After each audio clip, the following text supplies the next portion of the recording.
Ayo, hamna mhosva.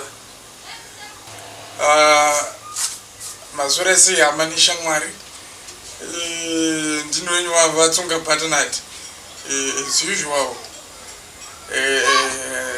Nasi I'm not in a happy mood. Samunongoona ndechiita mazuva ese. Mukatoona ku left side pangu zvikutoripota kuti ndakapondwa nezuro manheru. Saka ndakotireka ndingozvisawo pasocial media. Maybe it will help me to hunt down Doro. Saka ini message to Doro ndoda kumuti Shamwari nyaya haisuperera panapa. Handikuona zvawakandiita izvi Doro. Nezuro takawimbisana Shamwari iwewe ona mazvawazosiya ndaita zvawakazosiya ndainzwa manje Shamwari.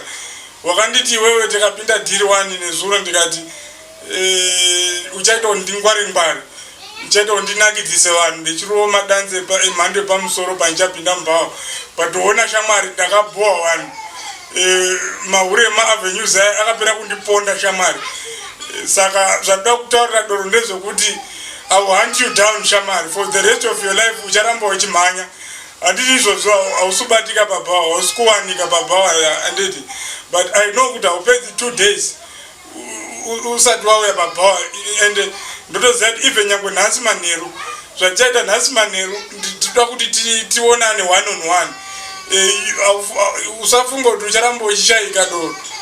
Toziva kuti chakuwana but zvawandiita zvawakanditisa nezuro Shamwari ka I'm not happy about it. Kana uri kunzwa message ka ngatisangane pabhawa Doro.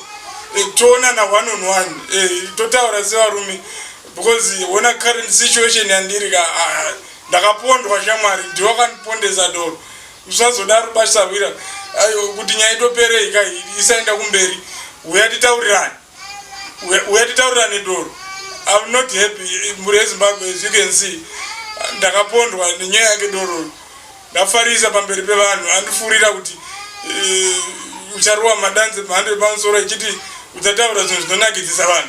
Ndakaguma ndabhowa vanhu vabhawa rikavharwa. Izvozvo look at me now. Uye Doro paground titaurirane Shamwari. I'm not happy.